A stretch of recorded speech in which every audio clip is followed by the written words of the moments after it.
Hello, everyone. Welcome back to the GSMC Basketball Podcast, brought to you by the GSMC Sports Network. As always, I'm your host, Mayor Fatemi. We have a packed show lined up for you guys today. Obviously, the NBA play-in tournament begins tonight. The first round, the first instance of the NBA playoffs has begun. 7-8 seeds will match up on both the Eastern Conference and the Western Conference. So we're going to preview both of those games. Also, we saw Mike Budenholzer get fired last night as the head coach of the Phoenix Suns, the third straight head coach, back to back in 3 years that the Phoenix Suns have fired. We're gonna discuss them this year, how they've fallen off, what kind of happened between both these teams, and move on from there. See how the Phoenix Suns what went wrong for the Phoenix Suns this season. From there, we're going to look at Anthony Edwards, the Timberwolves' first round matchup against the Los Angeles Lakers. We're going to take a look at them. And then we're also going to take a look at the Cooper Flag sweepstakes with the number 1 overall draft pick. We're going to take a look at how that race is shaping up, who's going to end up with the number 1 overall pick in this year's NBA draft. And yeah, we're going to close out the show as well, talking about the Defensive Player of the Year candidates.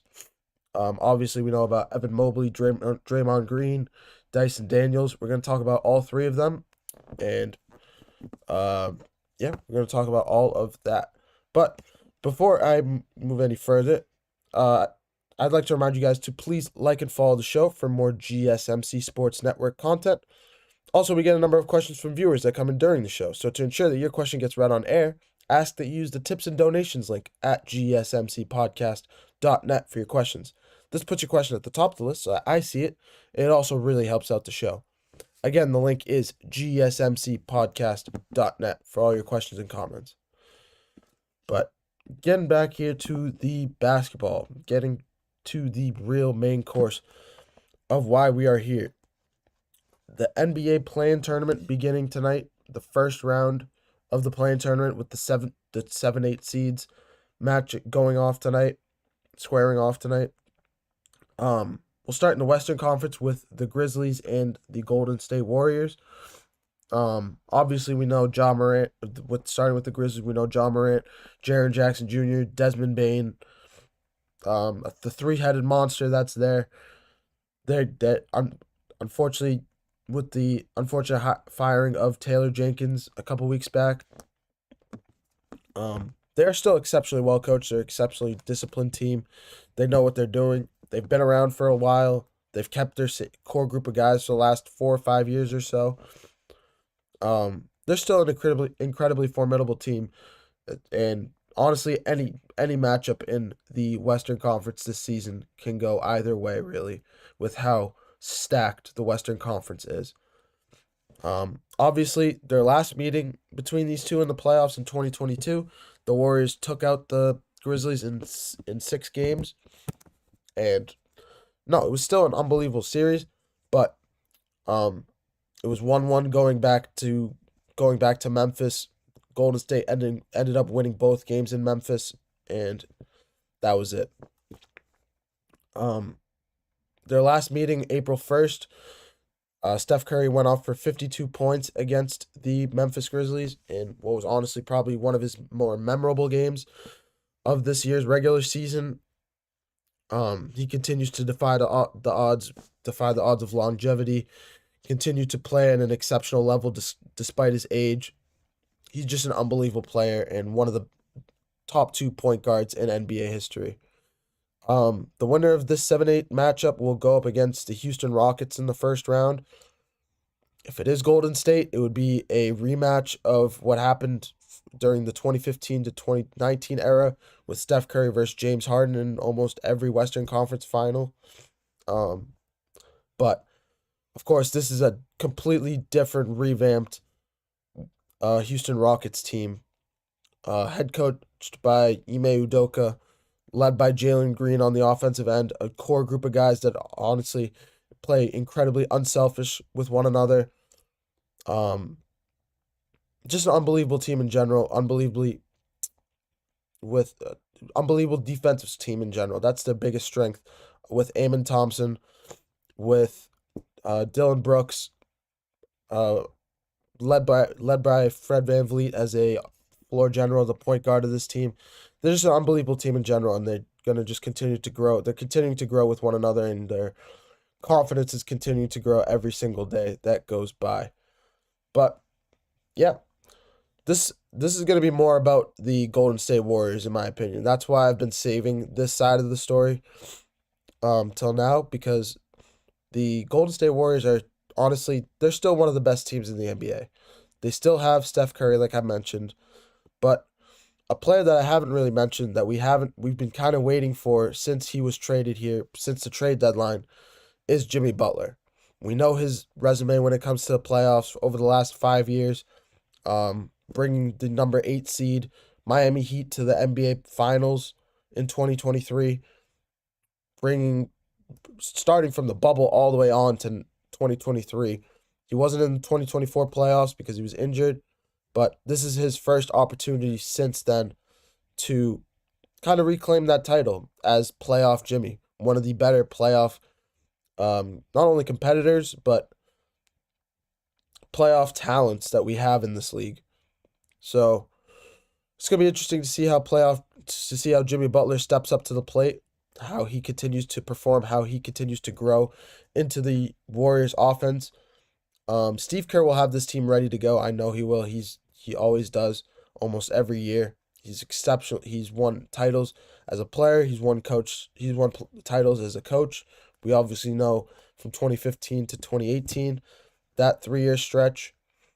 But yep, this is more about Jimmy Butler than anything, because we've been waiting almost 2 months now, 3 months since the trade deadline to see if this trade was worthwhile for the Warriors, if they gave up too much to acquire Jimmy Butler. Was it too much that they gave up? Was it worth it? We don't know. But the record says since the trade deadline with 19 and not 9, they used to be 19-3, probably closer to 21-4 since the trade deadline passed, with Jimmy Butler and Steph Curry on the floor together. That's their record together on the floor, 21-4 since that trade deadline.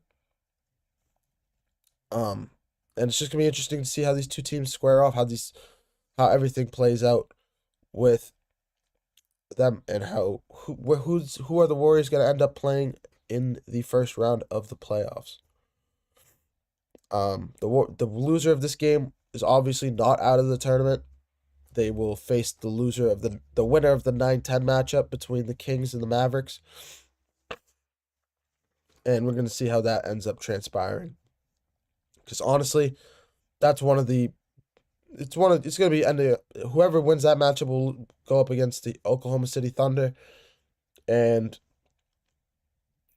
who knows how that's going to transpire. I personally think the Thunder are one of the best teams in the NBA, one of the best teams in the Western Conference, obviously the number 1 seed in the Western Conference.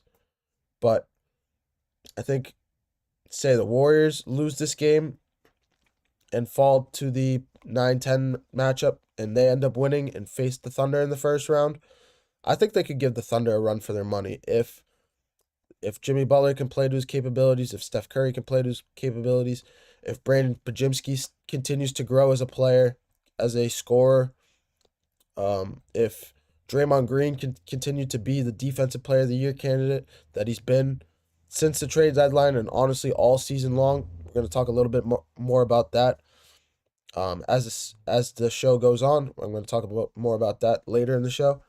But yeah, this is just more about the Warriors side of things than the Grizzlies. But switching over to the other side with the Eastern Conference, with their 7-8 matchup, they have the Orlando Magic taking on the Atlanta Hawks. Obviously, the Orlando Magic, one of the younger teams in the NBA, led by Paolo Banchero, with Franz Wagner, who's an incredible center, continuing to grow as a center as well, similar to Alperen Sengun. But I think Wagner is just more athletic than Sengun. Sengun is just bigger and uses his size and skill set, like footwork wise, to get to the rim or get rebounds, get to the rim in general. Defensively, in general, his skill set kind of revolves around his footwork mostly, more than his athleticism. On the other side with Wagner, it's more of his athleticism. He can shoot better, and he's overall a better scorer, better defender in general. So Franz Wagner, I think this Orlando Magic team is one of the better Orlando Magic teams that we've seen. One of the more underrated teams in the Eastern Conference. I know they're incredibly young. They haven't really done too much. But if they can win this game, whoever wins this game will go on to face the Boston Celtics in the first round. And I personally think the Orlando Magic can just give the Celtics more of a run for their money than the Hawks can. I know the Hawks have seen the Celtics over the last few years. I know Trae Young has seen them for the last few years. He obviously had that game winner a couple years ago. But obviously, Boston is just a better team. We all know this. It's just who's going to be more competitive, who has more of an edge, who has an opportunity to take a game or two to make the series a little bit more interesting. And I think the defense that Orlando holds, coupled with Paulo Banchero's offensive ceiling, his offensive capabilities, it just gives the Orlando Magic a little bit more of an edge on the Hawks and in general on the Boston Celtics to make that series more interesting.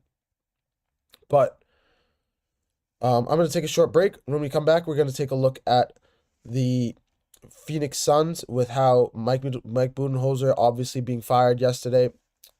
The third straight head coach being fired in Phoenix over the last 3 years. A lot going on with them. The big three, what's going to happen with Kevin Durant, Devin Booker, and Bradley Beal. How is everything going to shape up there this summer? We're going to take a look at all of that when I come back from a short break. I feel like I'm losing my mind. Is everybody in the world blind? Please, Lord, give me a sign, a sign. I feel like I'm losing my mind. Is everybody in the world blind?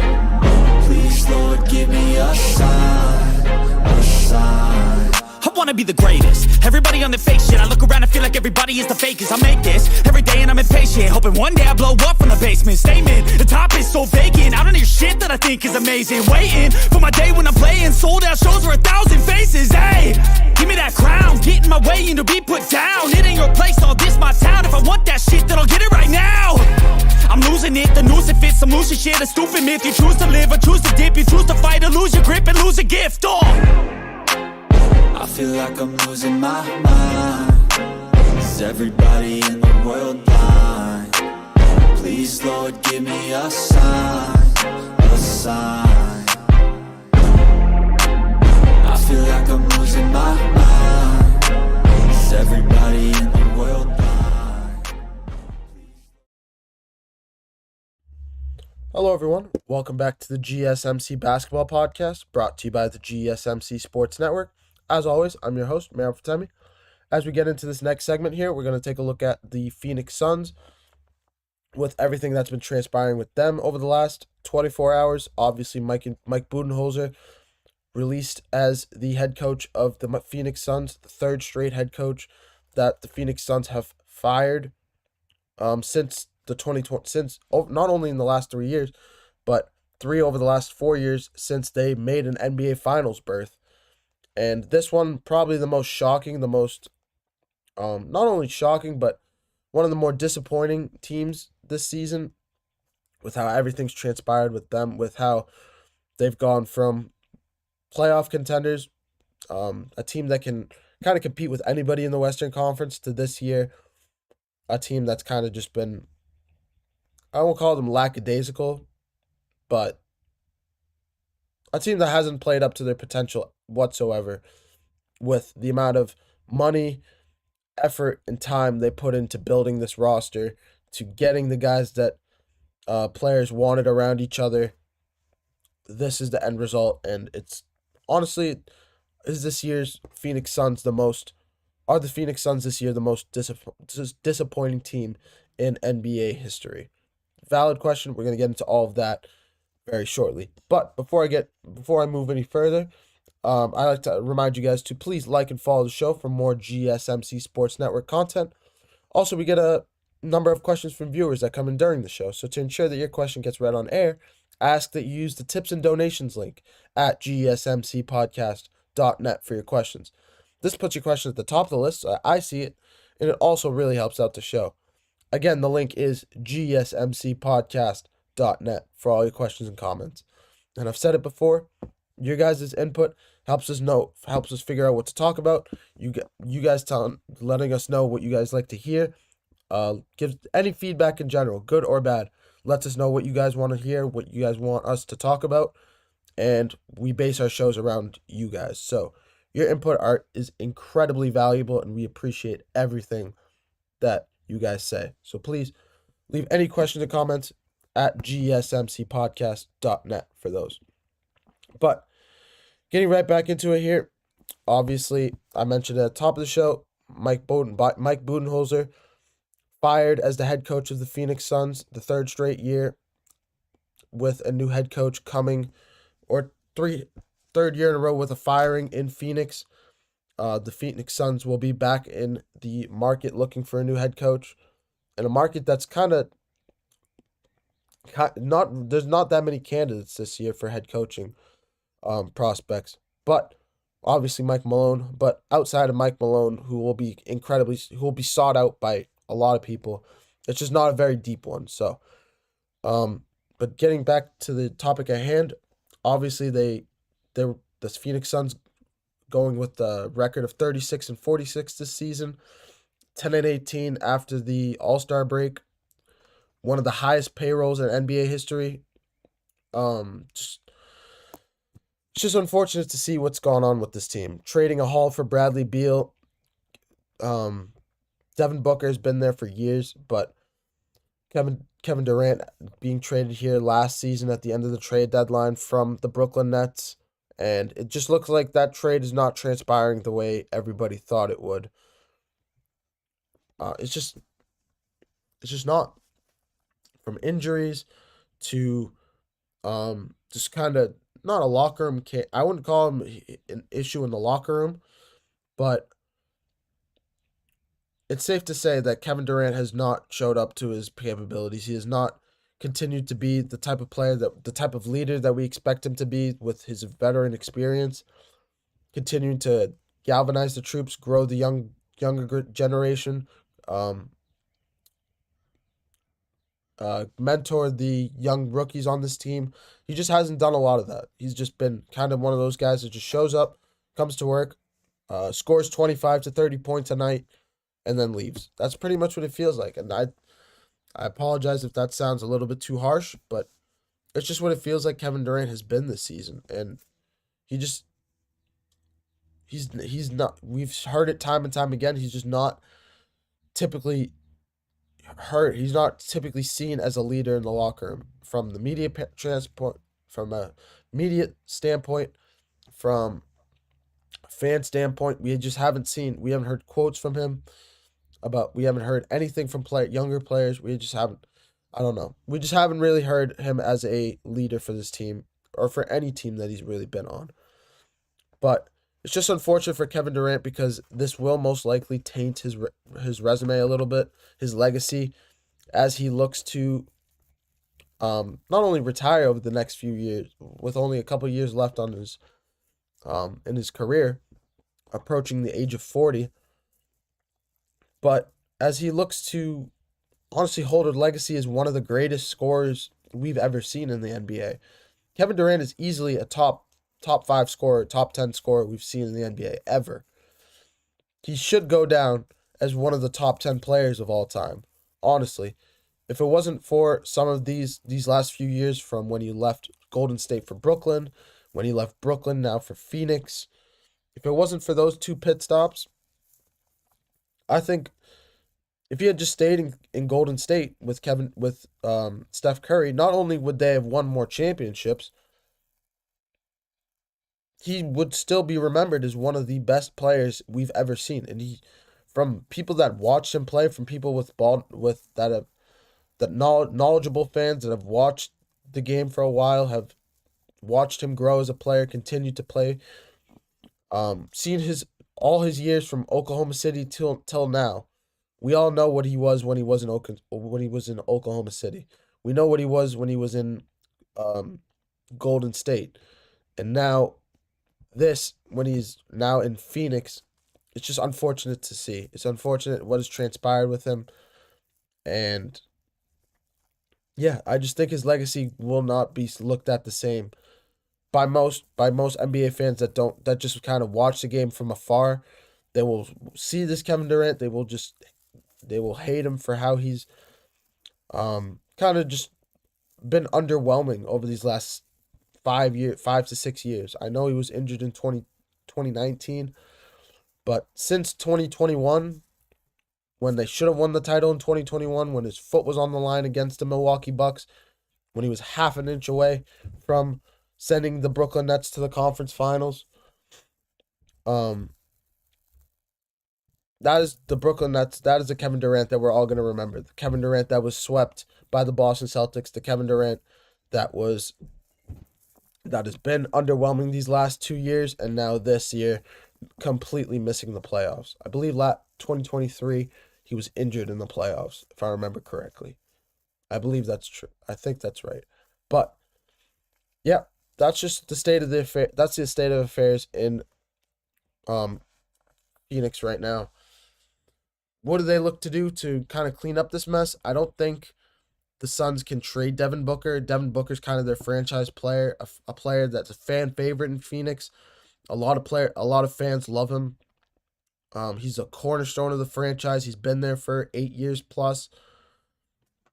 They love him. He's been there through thick and thin, and to trade Devin Booker would be, unless Devin Booker requests a trade out, would be just an aberration. It would be an uproar similar to how, not even similar because I guess similar to how the Dallas Mavericks fans responded to Nico Harrison trading Luka Doncic to the Lakers this midseason. That is what Suns fans would say about Devin Booker being traded. So I don't think that's going to happen, but Kevin Durant could easily get traded. We've seen the Houston Rockets name get passed around. Most of that basketball world is hoping he can go back to Oklahoma City to join Shai Gilgeous-Alexander to not only win a championship in Oklahoma City, but kind of just go back to his roots and retire there because he doesn't have that many years left in his career as he approaches the age of 40 years old. I believe he's 36 or 37 years old now. He's just getting up there with age, so it's just becoming more of a reality as we're seeing with LeBron James, as we're seeing from Steph Curry, and it's just the process of getting old. So we've all wanted him to go to Oklahoma City. We've seen Houston Rockets name passed around.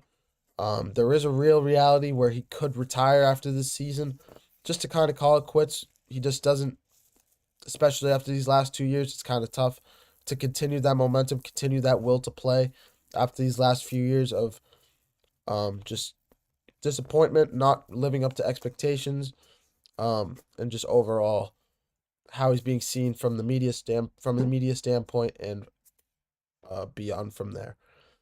But yeah, I think a KD trade would kind of help this team if they can get some assets back for KD.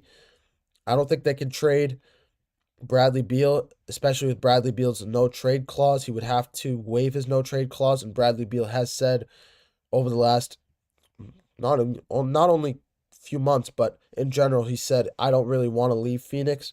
He's pretty adamant that he wants to stay there for at least the immediate future. But I think Devin Booker being traded would be the wrong way to go in terms of continuing to grow the franchise, continuing to market them. It would just be the wrong move from that perspective. But yeah, this Phoenix Suns team has just not been what we expected them to be, and I'm going to leave it on that note. But I'm going to take another short break. When we come back, we're going to take a look at the Minnesota Timberwolves. They're not hosting, but they're going up against the Los Angeles Lakers in a first round matchup come Saturday, which is going to be a massive game. Can Anthony Edwards will the Timberwolves pass the Lakers in the first round? I'm going to get into all of that in the next segment. I'm going to take a short break, and when we come back, we're going to take a look at Anthony Edwards. Looking for your daily fix of sports talk without having to pay for it? GSMC Sports Network is available on YouTube. Just search GSMC Sports Network. Get your fix of daily sports talk shows on YouTube, absolutely free. NFL, college football, NBA, MLB, MMA, UFC, fantasy football, and so much more. GSMC Sports Network has shows running all day long, with new sports shows starting every 2 hours. Just like on your favorite cable sports channel, except GSMC Sports Network is absolutely free. Just search GSMC Sports Network on YouTube to catch one of your new favorite shows, like the GSMC College Football Podcast, Chip Shot Football Podcast, Hoops and Heels Women's Sports Podcast, GSMC Basketball Podcast, and so many more. Check it out for yourself. GSMC Sports Network, now available on YouTube absolutely free. Search GSMC Sports Network on YouTube right now.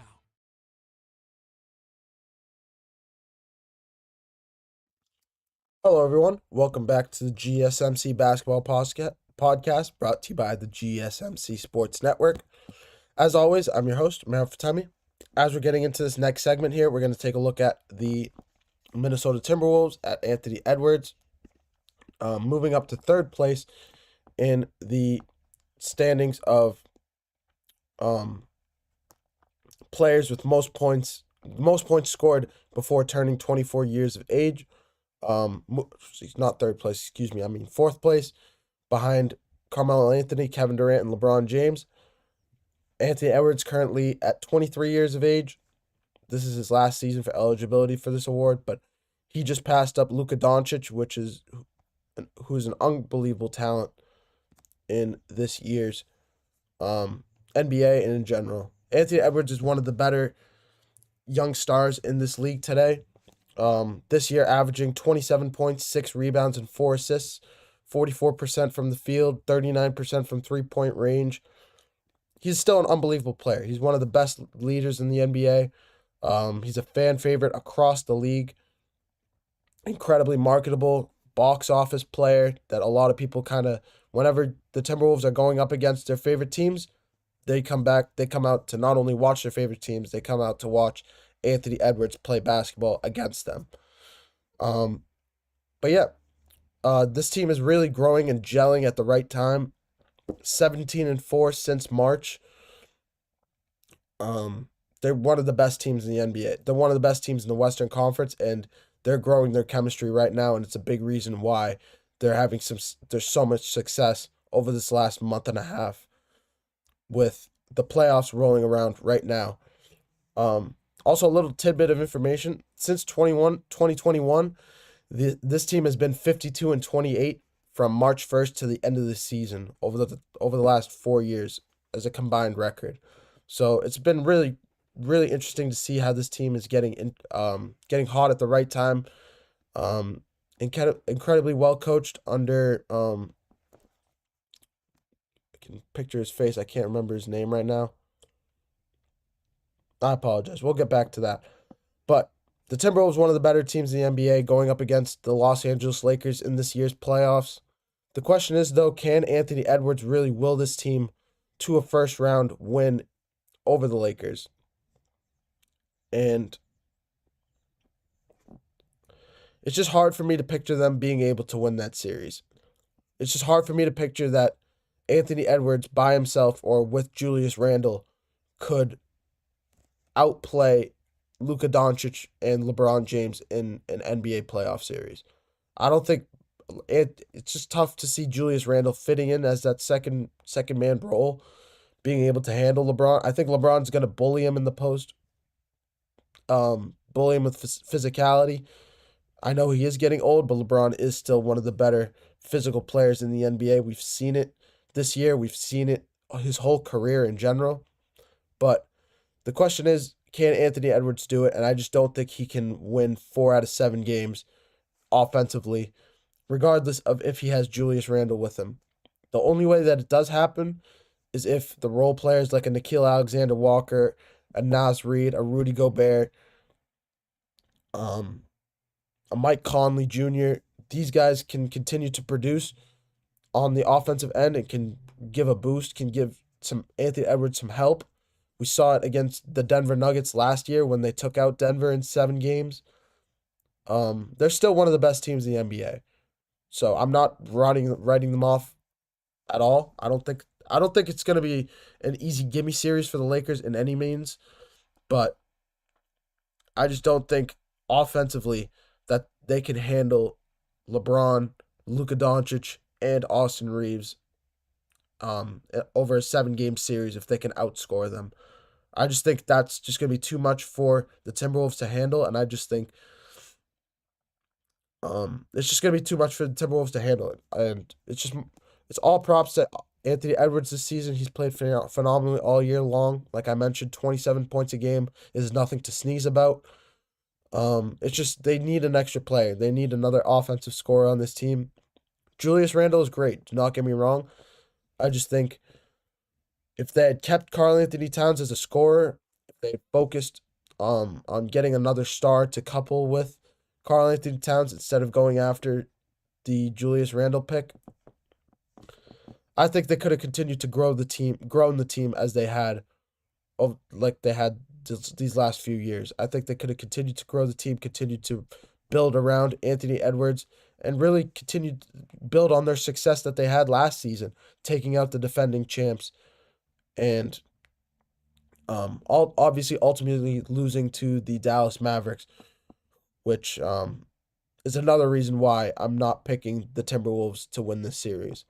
I think Luka Doncic is going to just I think they're going to have nightmares of Luka Doncic. It's just like what teams seem to have, whether it's in real life or not. I just think Luka Doncic is going to see the Timberwolves on the other side and just remember everything that happened in last year's playoffs and just continue to grow off his success and just do what worked last time. That's just kind of what goes on in the NBA with stars going up against old rivals. And yeah, I'm picking the Lakers to win this series in 6 games. I just think Luka Doncic will probably average at least 30 in each of the games. LeBron will average about 27 and 7. And Austin Reeves will probably average somewhere around 15 to 20 points with, say, like 5 rebounds and 8 assists. It'll just be a very well-balanced offense. I think this offense in LA is continuing to grow. Every game that goes by since the trade deadline, they've been growing, they've been improving, and it's major props to them with how they've been playing. But, yeah, I think that's just my take on this series with how it will play out. In 6 games, and that'll be that. The Los Angeles Lakers will move on to the second round of the Western Conference playoffs. I'm going to take another short break. When I come back, we're going to take a look at Cooper Flag, the sweepstakes for the number 1 overall pick. Obviously, the regular season being completed means the lottery board is set, and we're going to take a look at probably the top 5 teams with more realistic chance of who's going to go after and acquire Cooper Flag in this year's NBA draft. I'm going to take a short break, and when we come back, we can take a look at the number 1 draft prospect of 2025.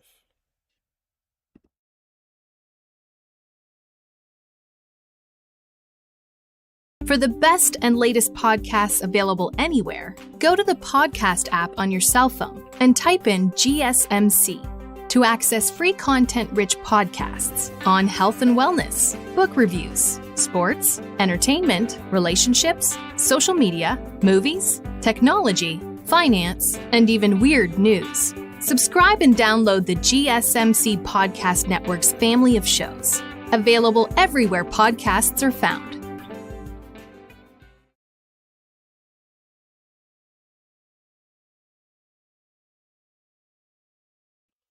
Hello, everyone. Welcome back to the GSMC Basketball Podcast, brought to you by the GSMC Sports Network. As always, I'm your host, Meryl Fatemi. As we're coming into this next segment here, we're going to take a look at Cooper Flag. The regular season is over. The bottom half of the league is set. And we're going to take a look at the top 5 teams who have a realistic chance to acquire Cooper Flag in this year's NBA draft.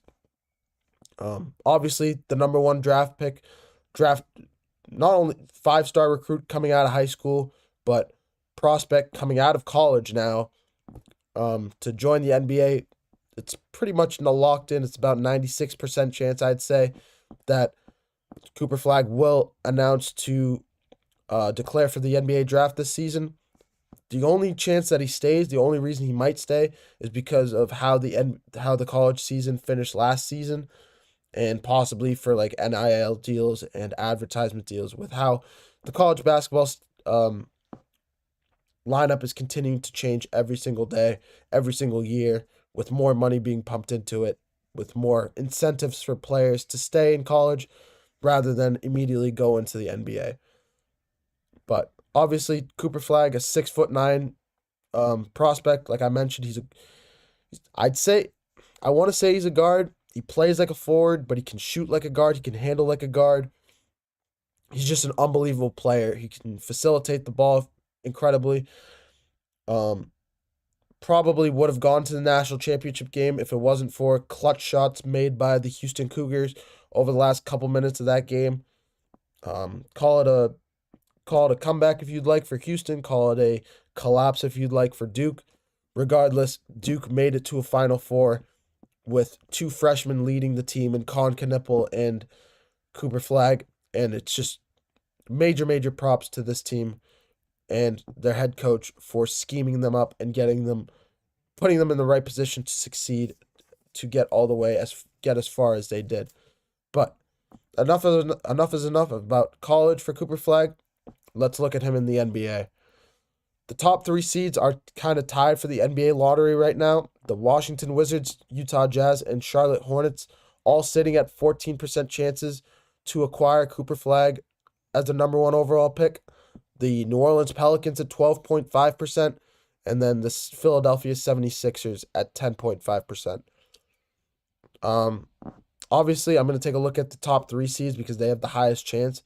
Out of the Wizards, Jazz, and Hornets, and I think, while it is a little bit of a hot take with how this franchise has been operating over the last probably decade or so. The last time they were relevant was in the Kemba Walker days.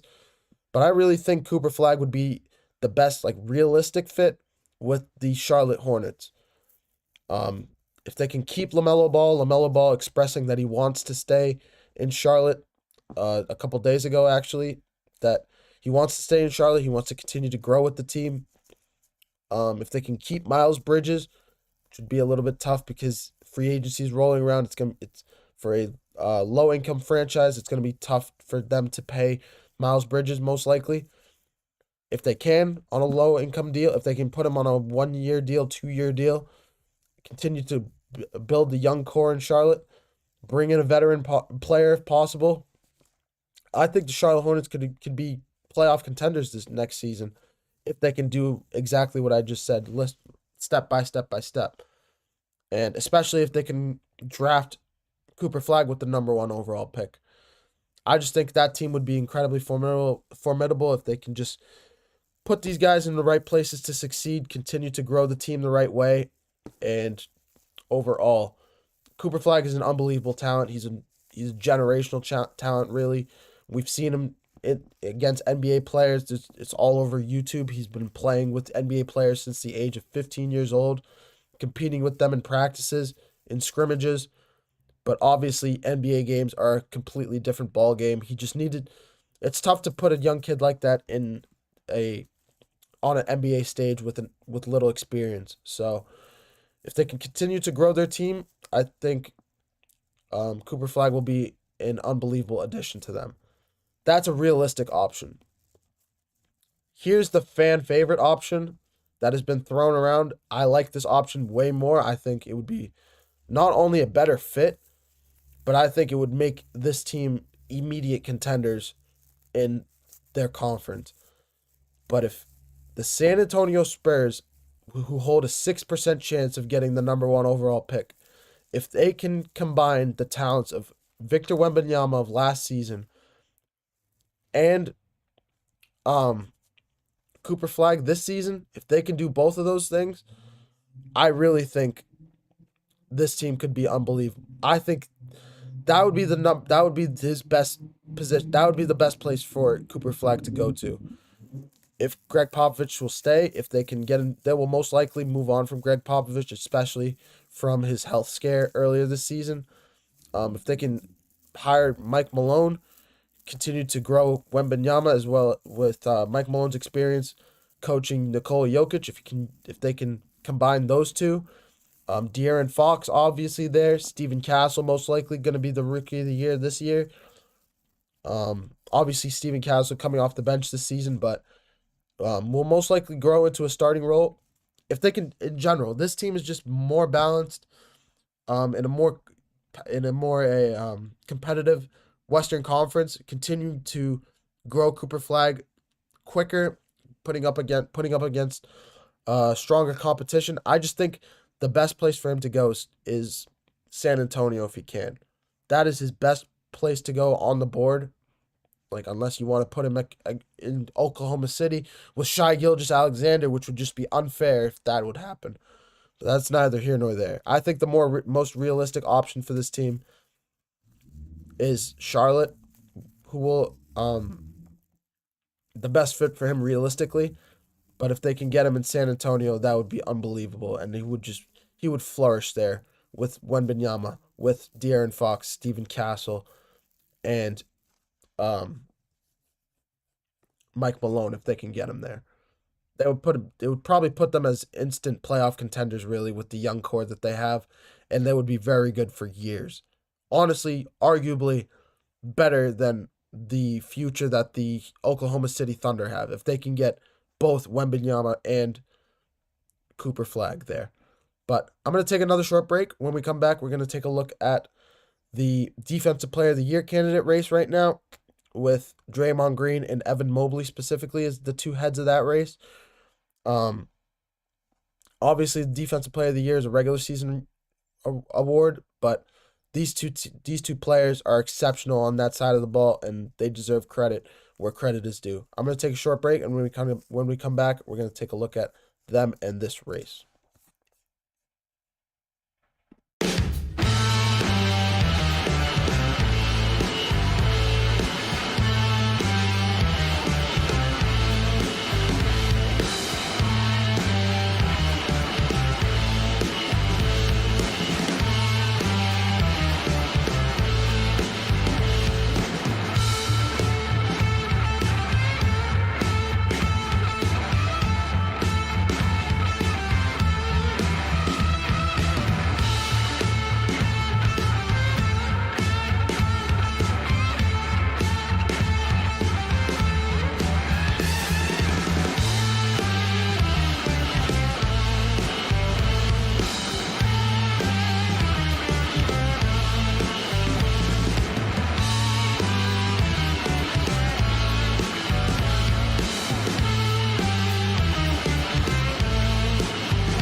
Hello, everyone. Welcome back to the GSMC Basketball Podcast, brought to you by the GSMC Sports Network.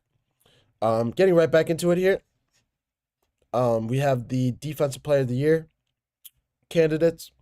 The race is unfortunately, it's a regular season race, so neither of these players, what they do in the NBA playoffs, I wouldn't say it won't matter, because obviously these guys are still going for contracts, still trying to continues to grow their name, as they're both, well, Mobley's young, great. Draymond Green is a little bit of a older player. But regardless, both players highly regarded for their defensive skills, and they've played unbelievably all year long. Starting with Evan Mobley, the favorite to win the Defensive Player of the Year award this season, with averaging 1.6 steals, 1.6 blocks per game. A player that can guard the 1 through 5 positions, incredibly unique at his height, one of the best centers in the league. Anchoring down him and Jared Allen, anchoring down the Cleveland Cavaliers defense. They still have one of the best. They're an unbelievable team, and the Cleveland Cavaliers deserve all the credit in the world with how they've been playing all season long. Obviously the number one record in the Eastern Conference, and their defense is unheralded with two-way guards like Donovan Mitchell. He's not as much of a guard, but a two-way player like DeAndre Hunter, Evan Mobley, Jared Allen in that starting lineup. They're one of the best defensive teams in the league, and Evan Mobley deserves a lot of credit for it. Similar to how Porzingis plays, he's very similar to Porzingis if Porzingis was healthy more often. That's who Evan Mobley reminds me of with his height, with his athleticism, with his scoring. Not as much of a long distance shooter, but definitely in the paint. He's very on both sides, offensively and defensively. He's a force similar to Porzingis is on that end of the ball. Switching gears over to Draymond Green. Draymond Green is also another all-time defensive player. We remember him from his time in Golden State with how much of a defensive guru he was there. He's an unbelievable player in general, I'd say. Can guard the 1 through 5 as well. He's very similar to Amen Thompson. We know historically how he is defensively, but he's very similar. Amen Thompson is on that Draymond Green standard on that track right now, I'd say. He's the younger version of Draymond Green, I'd say, with how he can rebound, how he can defend the 1 through 5 like I mentioned. Draymond Green can also has facilitated that Warriors offense for the last decade plus.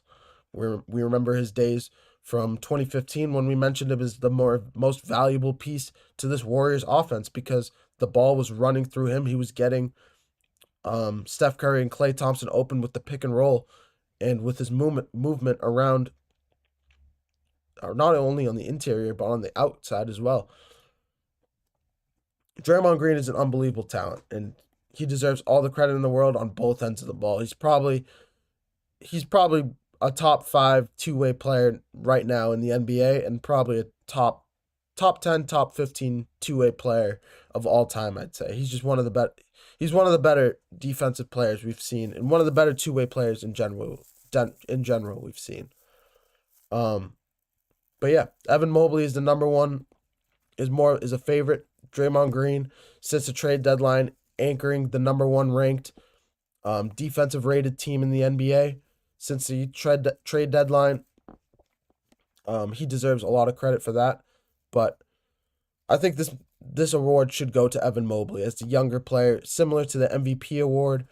It's just tough for players to repeat at regular season awards. It's just tough to see because we see it with the MVP time and time again.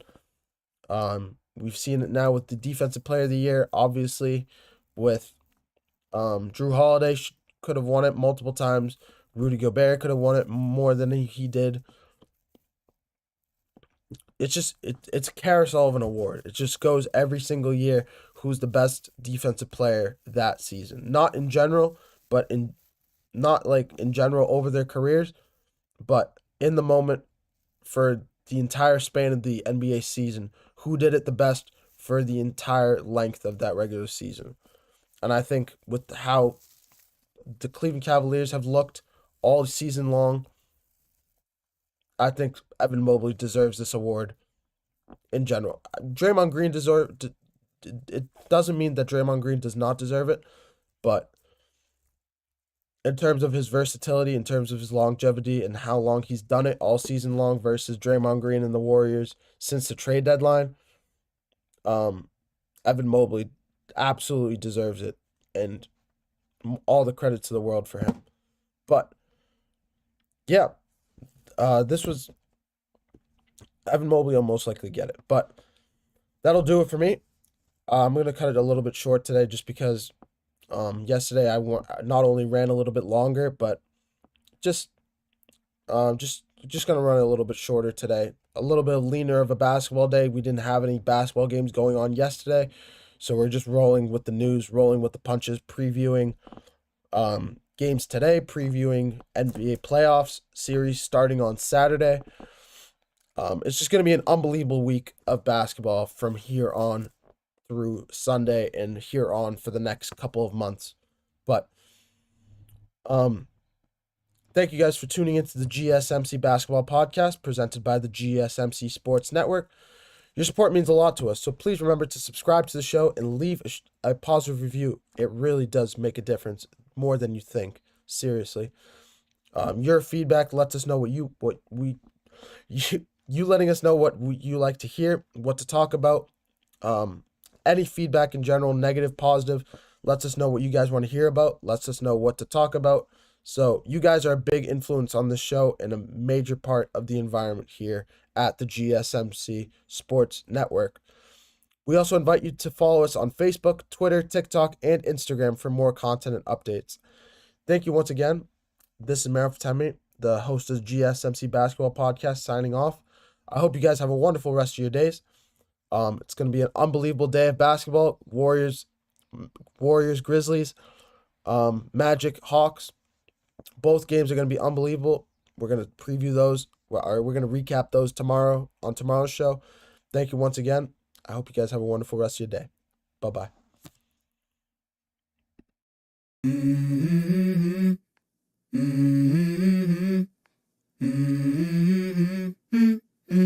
Let's go. I wake up to a little bit of drool on my pillow, feel like it's gonna be a bad day. Yeah, I'm tired of shit, and the coffee ain't hit yet, damn ain't that great.